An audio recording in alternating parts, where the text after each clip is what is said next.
All right, good evening, everybody. Oh, you guys are enthusiastic. I like that. We got a nice big meal. That was good food. Thanks to everybody who helped with that. It's good to have that back going. So thankful for that. All right, we're kicking into chapter 8 of Hebrews, lesson 12. So you should have lesson 12, which we picked up in the foyer. If you don't have it, we have some copies. Anybody need one? Everybody good? Good. I saw everybody was pretty getting squared away on all that ahead of time, so that's good. I want to talk about something first before we get started.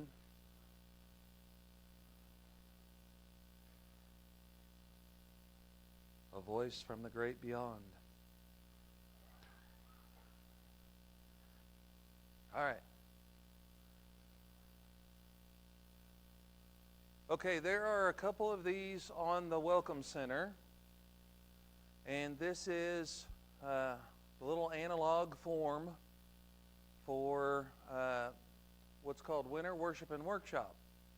So this is held every year in Pigeon Forge, Tennessee, at the Music Road Hotel and Convention Center, and a few 600 or 800, somewhere around there, Christians from all over the country come and gather and enjoy something very much like the Southern Indiana Family Rally down there. So, and it's in a great venue, lots of great people.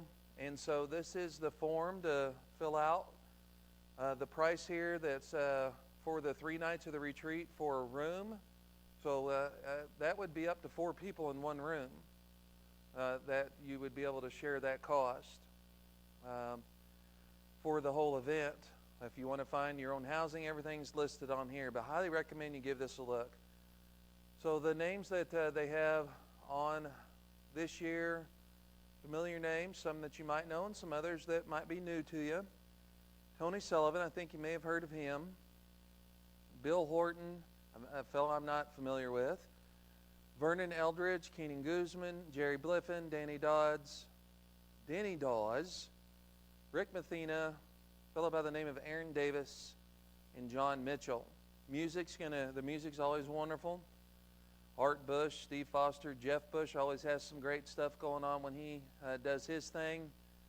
Of course, Leon Bradley, Steve Dawes, and a fellow by the name of Tony Milliman, all the way from South Bend, Indiana. So have a look at this.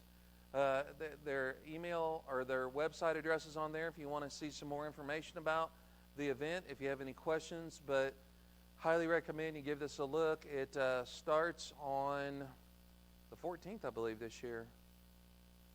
16th. What I said, 16th.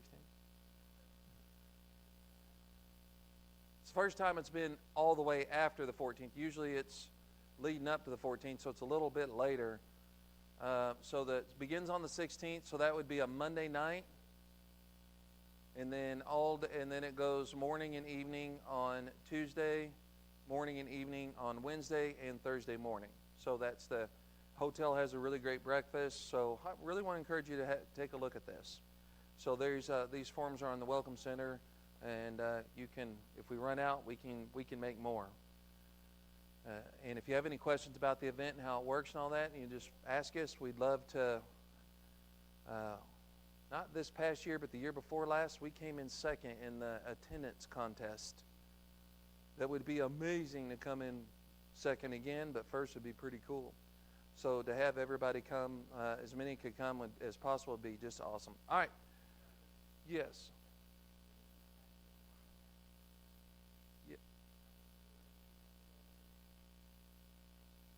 We've not scheduled a nursery. Yeah, no, sorry.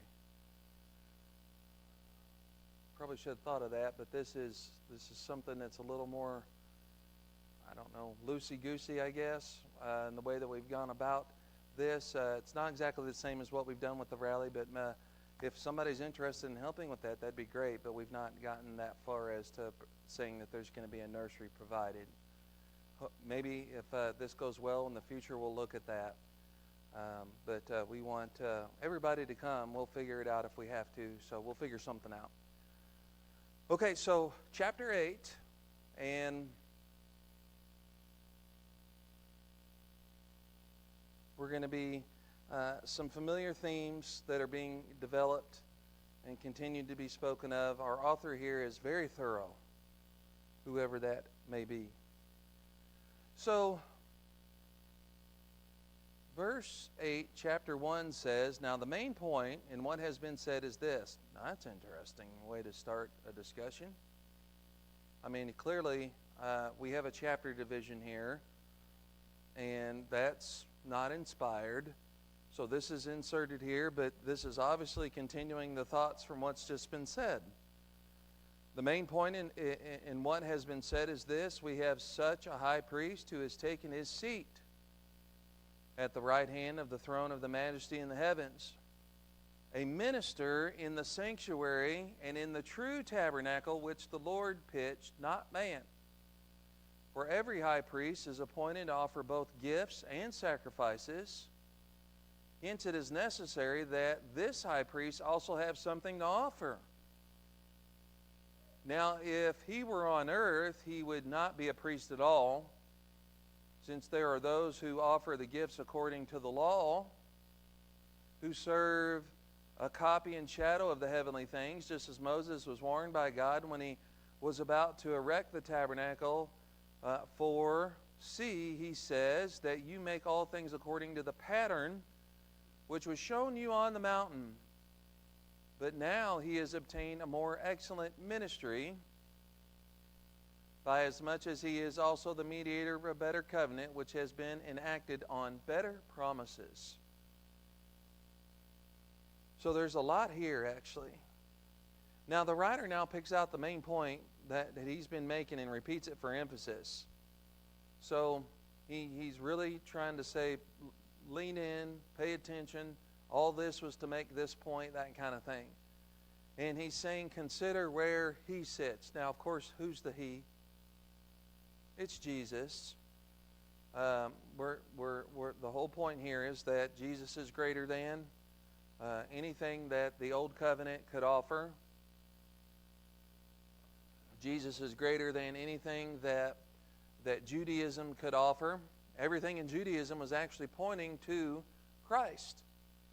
And so now our author says, consider where he sits. So this idea is an important thing here when we say, our writer states the main point of his discussion in this section right up front. It's not a new point. There's been a lot of repetition, right? It's not a new point. We've been told already of the ascension of the right hand of the Father, of his going through the heavens, of his being a priest forever, and his ever living to make intercession for us, back in chapter 7, verse 25. Now the discussion is going to go beyond this. It centers on the heavenly tabernacle, in which our exalted high priest serves. So now he's going to focus in on the location of service and why that matters. And there's some pretty cool points that are made here.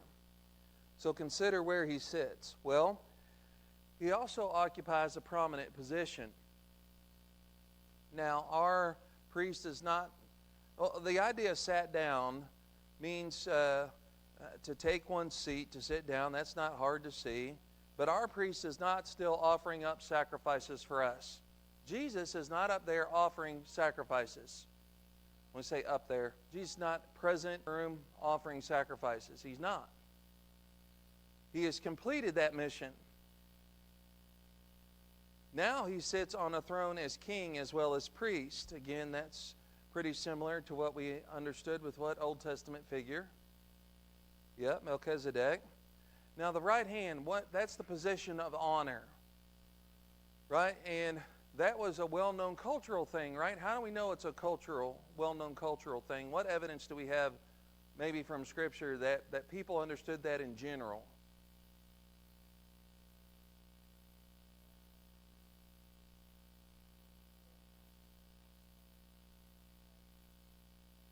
Okay, so who?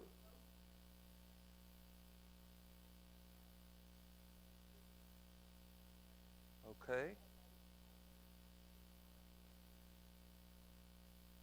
Yeah, so I think that's kind of what you were referencing. How'd that come about? Who started that discussion, by the way?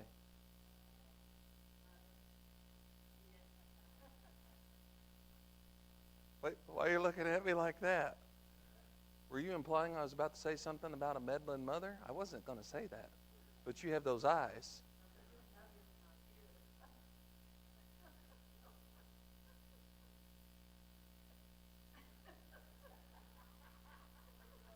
Depends on who you are, I guess. Anyway, I'm just kidding. So the discussion there, it was understood that sitting on in these places of honor was an important thing, and so that was a cultural thing, and so we have this idea of what's happening there. Now we've already been told the ascension of the right hand of going through the heavens, being priest. Now discussing beyond this, it centers on the heavenly tabernacle in which our exalted high priest serves. Now, he sits down. He's completed that mission.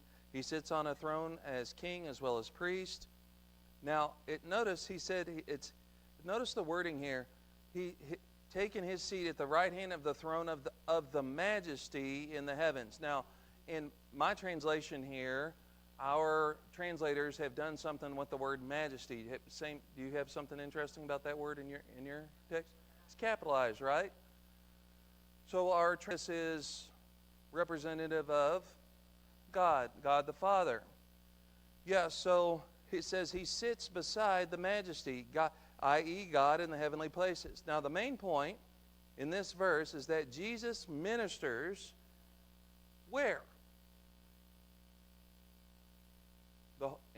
In the Holy of Holies, more specific, in the heavenly Holy of Holies. Okay, so the main idea here is that Jesus ministers in the heavenly Holy of Holies. Now the throne brings out the royalty of our high priest. He is a priest king like Melchizedek. No Aaronic high priest ever sat when he was performing his duties. He couldn't sit, right? Why? He's just over and doing stuff, right? If you're busy doing things, normally you're not sitting. I tell you, some of the funniest videos that if you're ever scrolling, you come apart, is when a feller's going in the living room to sit down. He sits down, and all of a sudden, the wife pokes her head in and is like, "You just sit down?"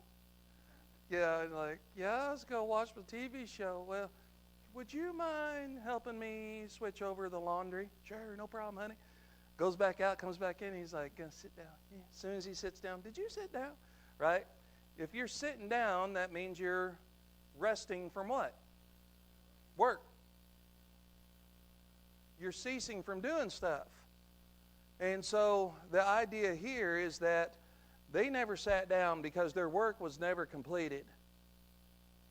Their work was never complete. But our high priest is king as well as priest. So no Aaronic high priest ever sat when he was performing his duties, but our high priest is king as well as priest. Now, the idea here is consider where he serves. The where is really important here. So now the transition has been mostly about Jesus compared to certain Old Testament, Old Covenant things and places. Now it's not so much him as it is where he serves.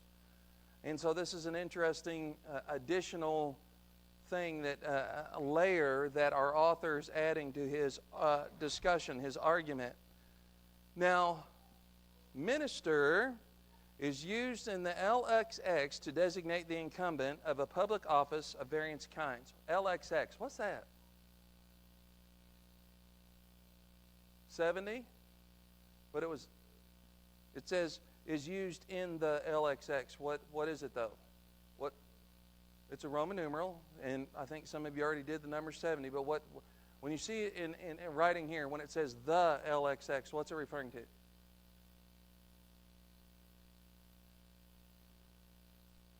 A place? You guys back there are trying not to answer. Yeah, it's the Septuagint. What's the Septuagint?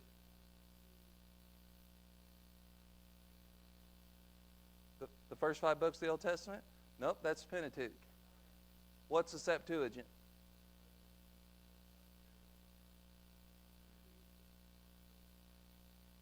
What Hebrew to Greek?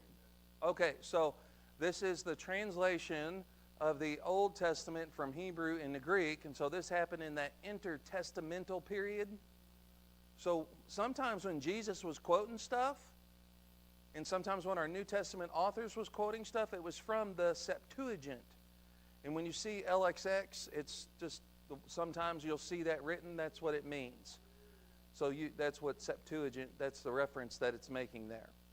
So in the Septuagint, the idea, the minister is used to designate the incumbent of a public office of various kinds. So the priestly meaning of this term is derived from context.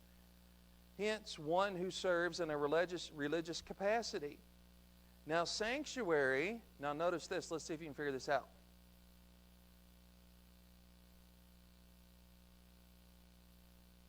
Anybody remember the Hebrew or the Greek word for holy?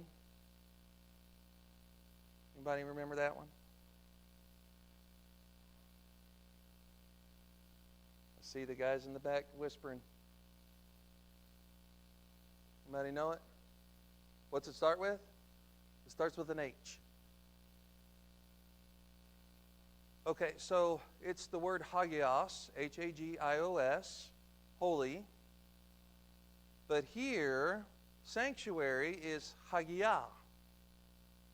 So this word of this place, Hagia, the way the word is, the way it's declined, the way that it's, what's the word we use in English when we, like conjugate a verb? Am I saying that right? What's that? No. What's that, Rachel? Oh. Yeah, so it's like, what's that? Yeah, it's like when you take a word and then you go into all the different variances, like, thank you. Yeah. You did? I don't think that's what you said. Oh, okay, all right. So in Greek, you do the same thing when you take a word and you take it from its root word and then you add the different endings or the prefixes and things to get what it means. So it's the same root word as holy, but it's translated sanctuary. So as a technical term, meaning holy place. So I think that's kind of cool when we think about that. Now, tabernacle is the place in Scripture that's referred to of where God dwells. Now, in chapter 9, verse 3, later on, we're going to see the Mosaic tabernacle is described as having two compartments. Mosaic tabernacle had two compartments that's described in 9:3. What might those compartments be? Holy place, Holy of Holies. So if you guys recall, you got your map? You got your little picture thingy? So there's like the outer courtyard's kind of fenced out, and then you have, when you go into the courtyard, and then you have a few things you come into contact with, altar, laver. Just tell me if I'm saying it right. There's an altar and a laver there in the courtyard. That's inside the holy place. Not yet. That's in the courtyard. Yeah, so there's how many pieces of furniture, things that are outside the holy place? Yeah, two. So this altar of sacrifice, and then a laver, and then once you go into the holy place, then you see table of showbread on one side. What's on the other? You got a lampstand. And then beyond the veil in there would be the Holy of Holies, and inside there you had the mercy seat, the Ark of the Covenant, that kind of thing. So those two places, the holy place and the Holy of Holies. Now, notice there's a difference in the way that the book of Hebrews talks about this. The true tabernacle in heaven has one compartment. What compartment is that?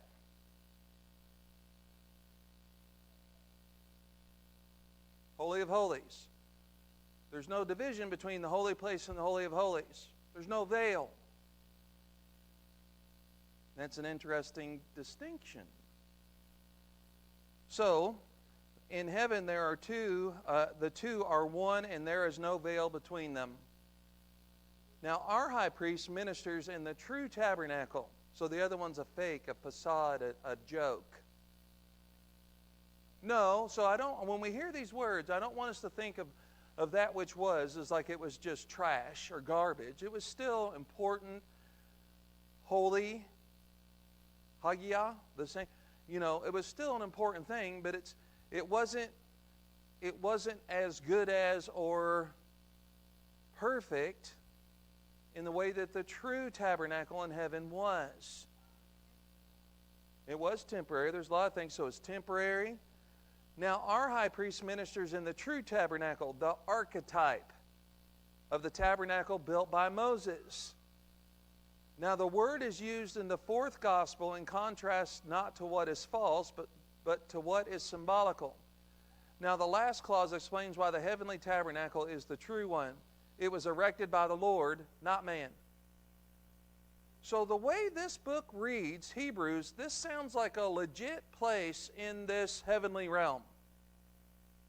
I mean, that's the way I'm kind of reading this. Maybe I'm taking it too far, but I'd like to know your thoughts.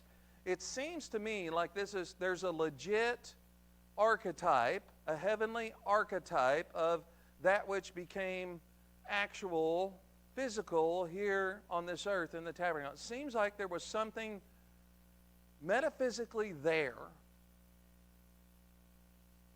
not just symbolic. Because the way this reads, right, verse 2, a minister in the sanctuary and in the true tabernacle which the Lord pitched, not man. It seems like there's something there. Like if, remember when we talked about like where John's like pulling back the curtain? Where with Elijah, he pulled back, or Elisha, one of these days I'm going to get that right. Elisha, they pull back the curtain and the servant sees what's going on in that spiritual realm. I think the way this reads to me and the way I think about this, it seems to me like there's a legit structure in that heavenly realm. And I have some thoughts about this, and I wonder what your thoughts are here as we talk about this a little bit more. Yes.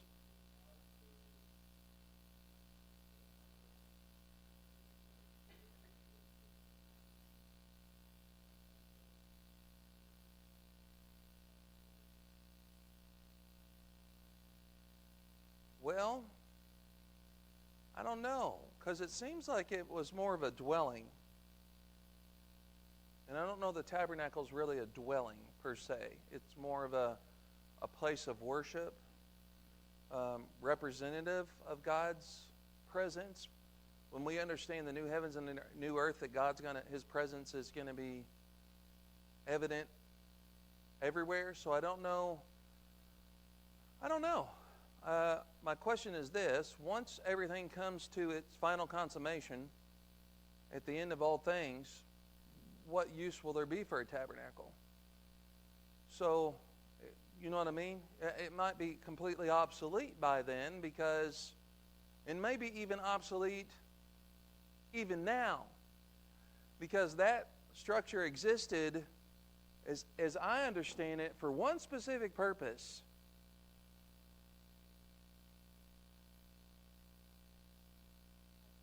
The sacrifice. Tell me what you mean.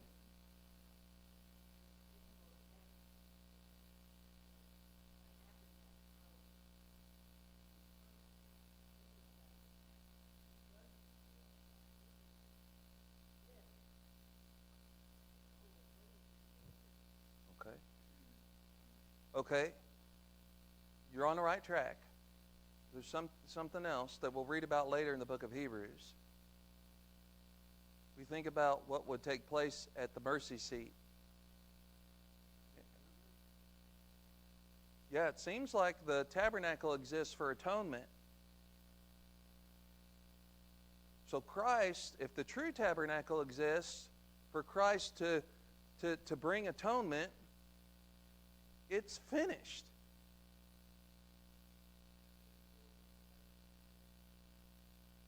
Well, no, that was a reference to his body, the earthly. He was saying his body as a temple. But I'm talking about the work that happened when Christ entered this heavenly tabernacle. So what's taken place there is the book of Hebrews tells us that and this says here, if he were on earth, he would not be a priest at all, since there are those who offer gifts according to the law, who serve a copy and shadow. Eventually, it says that he can't offer anything down here, because the only place he could offer something was in that heavenly tabernacle. In the true tabernacle, what did he offer? His own, the evidence of his death, of his atoning death. And so that's the thing. And so I just wonder if this is just symbolic. The language here seems it's more actual, that there were some real things that took place. And I'm curious about that. Because I wonder if that's a common perspective in what's happening here. But the way this language speaks, it speaks of an archetype. And I have some more thoughts on that once we get a little bit further here. So the earthly counterpart of or copy was not true, because it was erected only by man, Moses. The Mosaic tabernacle was only a copy, a representation, or a shadow of the original. The idea, the pitched means to fix, to fasten, to pinch a tent. The true tabernacle is indescribable in its holiness and heavenliness, with its eternal presence of God. Since Christ ministers in a superior sanctuary, this is the whole point. He must be a superior priest to Aaron. So I'm trying to think of some earthly examples of like just the place being better that makes whatever's happening there better. Like the Yum Center. So when Louisville plays basketball in the Yum Center, it's infinitely better than whatever happens in Rupp Arena or Assembly Hall. The place is what makes it something better of what's there. So the point here is it's not just Christ, but it's also where he ministers is even greater than think about this. The comparison is this. When he's talking tabernacle to the Jews, now here's the thing. What are they considering? Going back to the old, and at this time, think of this time in history. Where are we at in history? You guys remember? We're going way back. We're going back to the beginning when we started with all this. When is this taking place? The writing. When are these people living? What year? Approximate. Okay, pre-70. So we're in the early 60s. 62, 63. Are you going back to the beginning and see what? So what's still happening? What's still standing? The temple. So they're thinking about going back to that because they're still trying to keep this thing going. Now, in vain, right? Because since the day of Pentecost, anything happening there being accepted by God? No, because Christ is here now, and so there's a whole new state of affairs now. So what's happening at the temple, they're thinking about going back to that, and he's saying, look, don't go back to that temple because it's never been that great in comparison to what was going to be happening where in the tabernacle, i.e. the temple, where Christ would minister. And what he does is infinitely better. And so there's an interesting distinction being made here. Now, we should not think of this tabernacle as being in the heavens, but rather of being the vastness of the heavens themselves. Neither time nor space exists in the world to come, only because people find it difficult to think of heaven in terms other than those of time and space. The Scripture condescend to use this language. Now, there's some debate in that statement when we talk about time and space existing in the future. I would disagree with that statement. I think time's has to exist because time is a sequence of events. We're not going to be subject to time anymore. We're not going to care. Why? Because there's no death. See, when we think about time, it's always in terms of the clock winding down on us. Well, that's not going to be necessary, but in some form and fashion, time's going to exist. We don't understand all that. Also, space.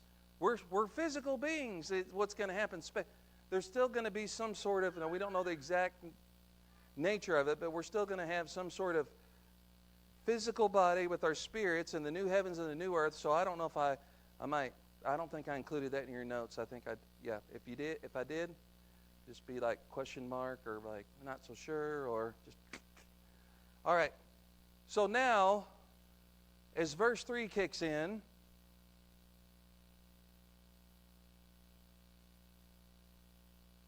the present tense here indicates an action which was repeatedly done. Now, the Jewish high priest brought offerings annually and never finished this task as the years went by. He was constantly doing these things. The basic function of a priest was to make offerings to God on behalf of others. All right. Do you have some blanks underneath there? In that spot? All right. Let's see if you guys remember. What are the offerings? Bumps it. Burnt?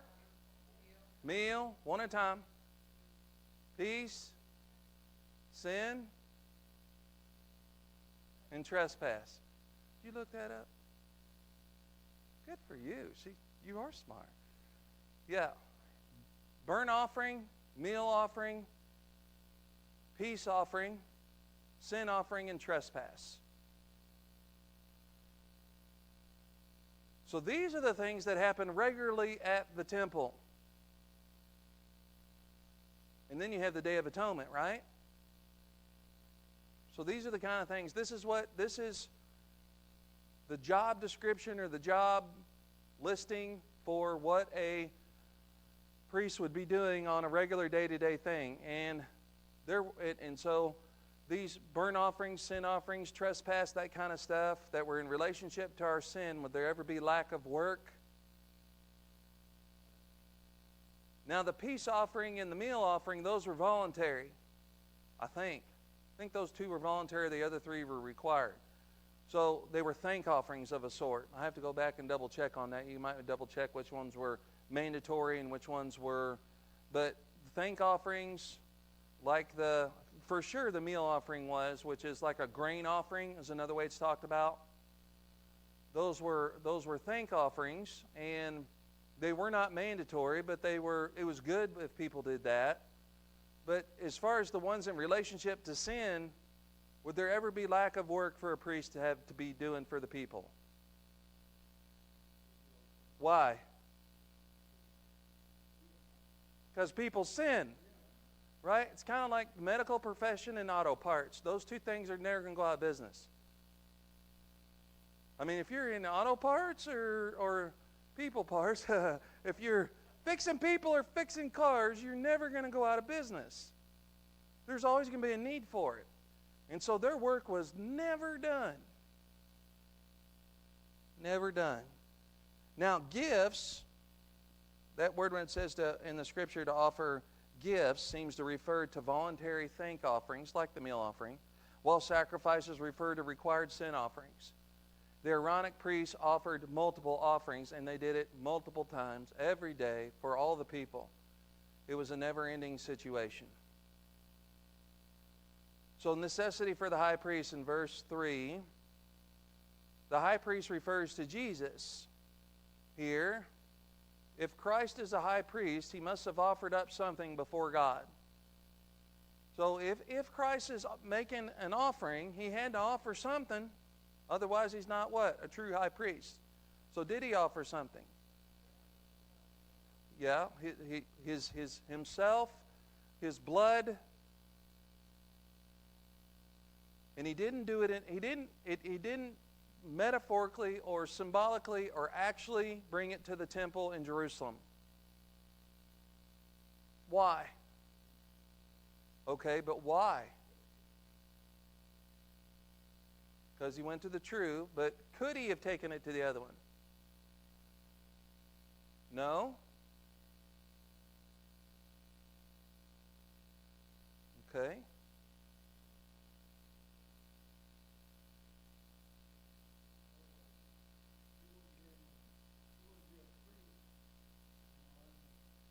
Yeah, that one is reserved for Aaronic Levitical priest.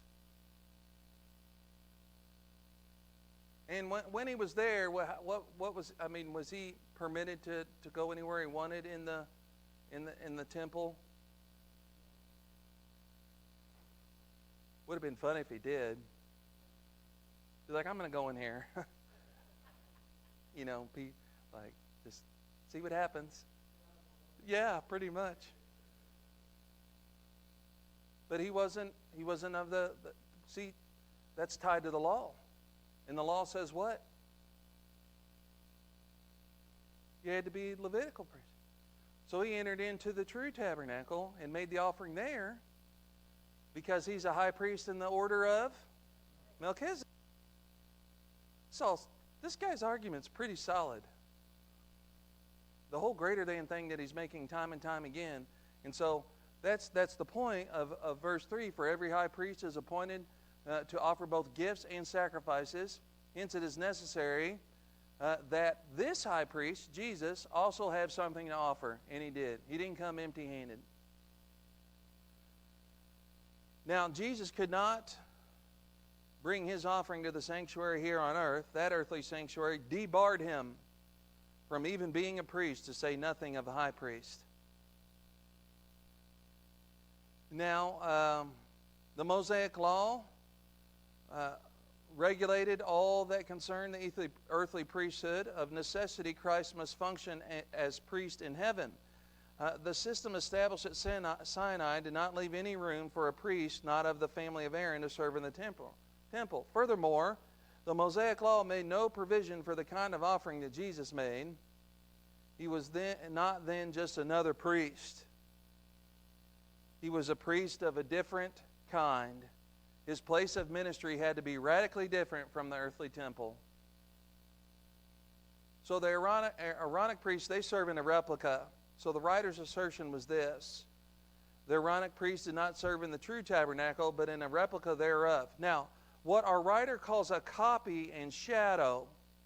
Now, these two words were used to describe features of Mosaic worship that were designed by God to point forward to spiritual realities of the New Covenant era. Now, I want to talk about something. So this idea of a replica or an archetype, like an architectural model. So my question is this.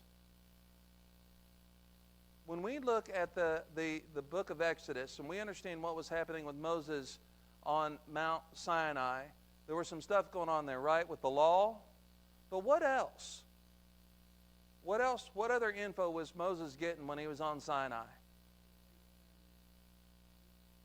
Well, he did have some interactions in what happened, but he was how to build the tabernacle.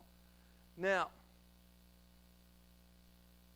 I wonder what he saw. If he just received specs, like verbal specs, like, you know, get 10 2x6s and 10 foot long, that kind of stuff, because you could do that, right? You could verbally communicate plans for something. Okay, all right. Is that sufficient? Maybe. What's better? Blueprints are better, right? What's better than a blueprint? So, okay. So a lot of times, what do people that are doing building projects and things like that do in order that they can visualize, see how something's going to function in a space, or that they're, or how it's going to work, what they can visualize, what it's going to be like? What will they do a lot of times? They'll build a scale model. Now, I don't know about you, but that would be a fun job. I would love to be a part of doing like scale model work. Some of you are like, that sounds like the most boring thing I could ever imagine. But I think it would be pretty cool. In fact, I just wonder, if you guys remember, we've talked about this before, about getting a peek. And we were referencing in the sermon where we were talking about John with heaven and what he was doing in this idea of kind of pulling back the curtain for us and the way he was describing and the things he got to see. And we referenced some Old Testament scriptures to kind of give evidence. One was the Elisha. One was with what happened with Daniel. One was what happened with Isaiah. And another was with who? Where they got to kind of see behind the curtain into this spiritual realm.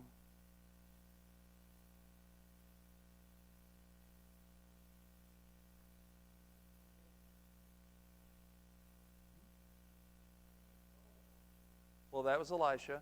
It was Moses. When did Moses get a sneak peek? And it was actually Aaron and some elders and Joshua got a sneak peek. When did they get a look? This is in the spiritual realm. I'm talking about. There was a point in time when they could see the actual physical land, but I'm talking about spiritual reality. And that would be in the New Testament.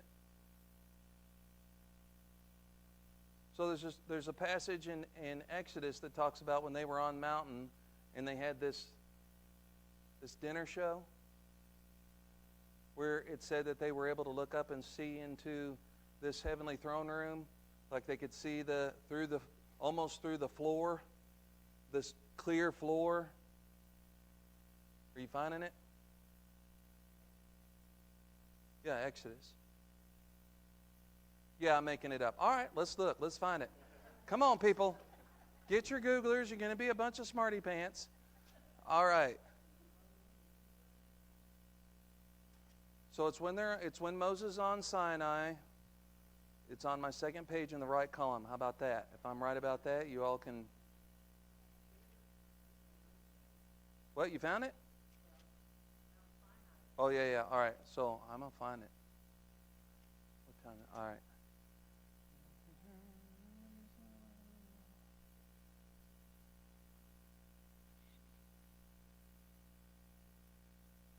I think this was the second time around, actually, because the first time around didn't go so good.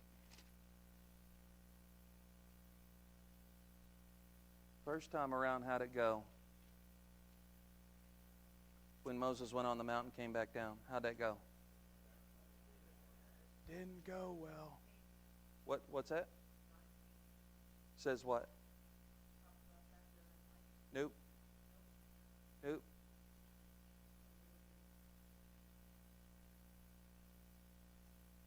No, I think this is the second time around. Come on. That's what I get for not looking it up. Someone Google it.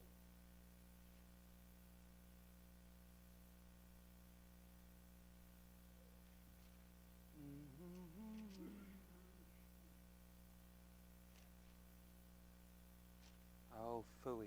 Now you're going to make... Oh, wait. No. It's near the end. What'd you say, Kit?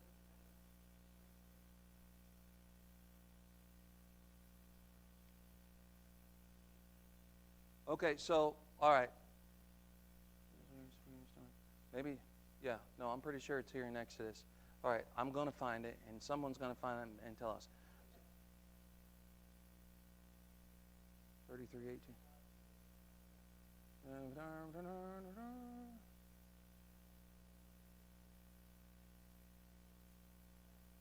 24:10 through 11. It's not necessarily.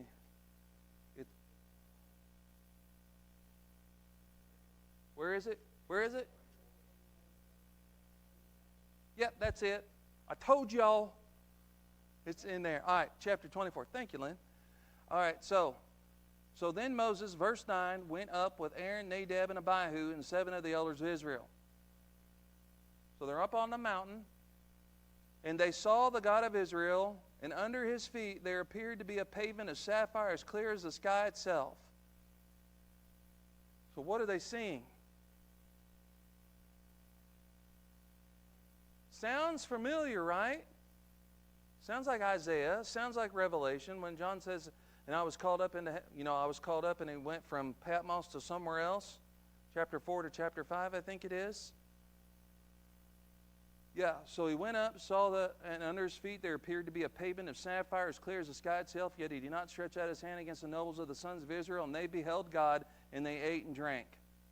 Now the Lord said to Moses, come up to me on the mountain and remain there, and I will give you stone tablets with the law. Yeah, so they see something like this into this place. And I just wonder that when Moses was up on the mountain at some point in time, if he wasn't just like, come have a look at this. And I want to show you this because this is what you're going to build.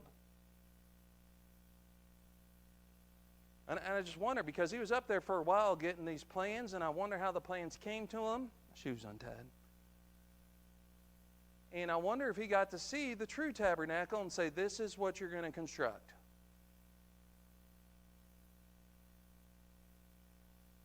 Or if there was some sort of a model per se. But I just wonder if he got to see like an actual, the thing and that he was going to replicate on earth.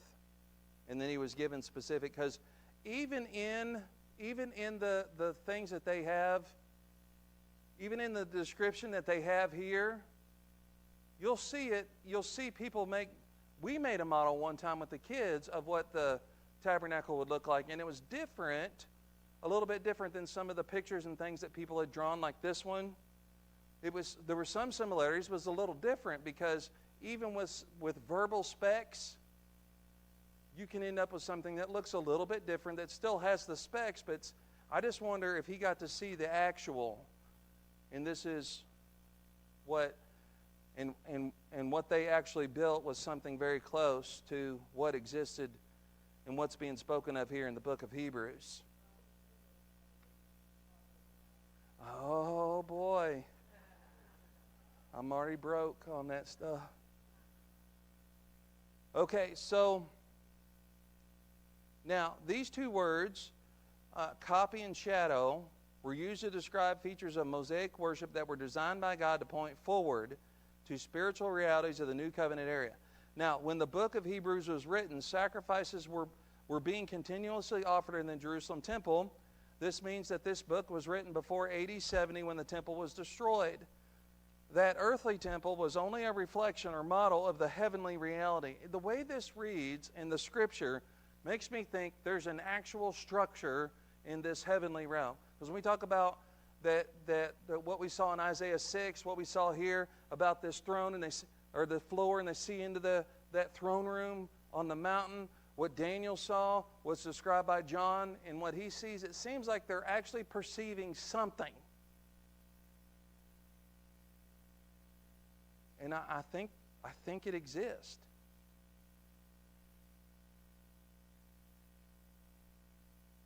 The earthly temple was only a reflection or model of the heavenly reality. It had no real validity of its own. Okay, let's stop there. All right, anybody have any thoughts or questions about anything we've covered? Yes? What's that? Made in God image? Okay.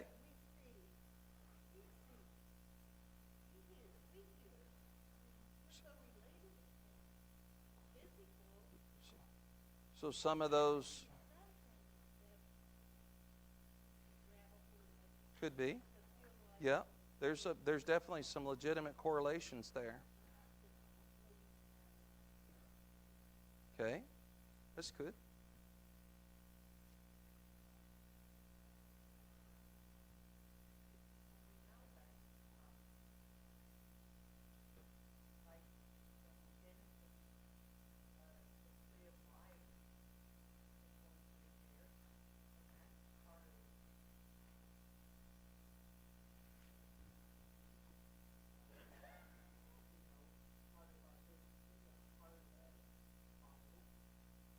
So when Revelation speaks of the tree of life, or a tree, or uses those words, the question would be, is that symbolic or actual? You know, that's an interesting question.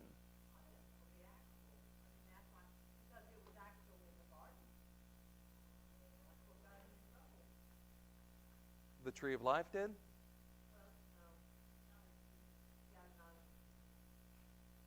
See, actually, some believe, some believe that there will be the actual tree there, and that in order to continue on, you have to partake of it. I don't know about all that, but some believe that.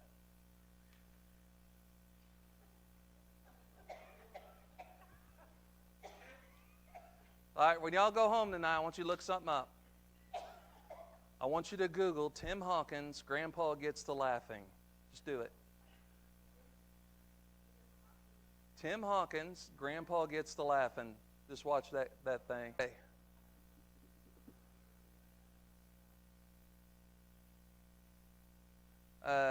All right, prayer request.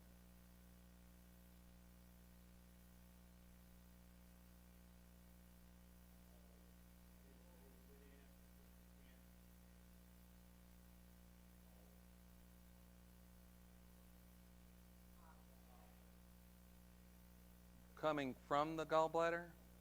Okay. Bile duct, so stuff's not moving out of there? Okay.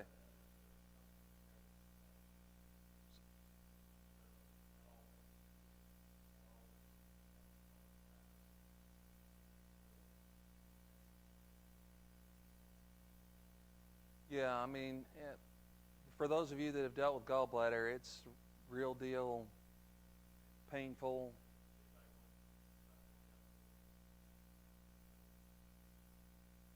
Okay.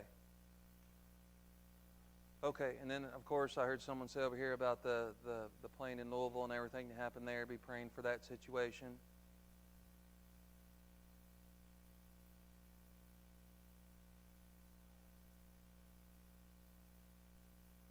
Okay, Dorinda, pray for Dorinda.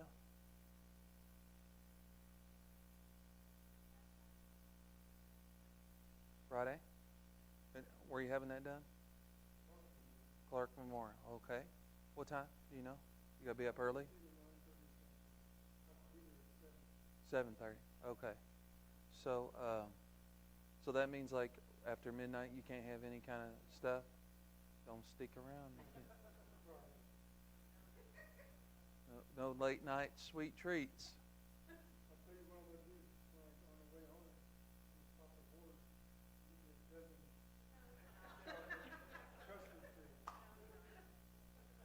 He's like, we're good now. Okay.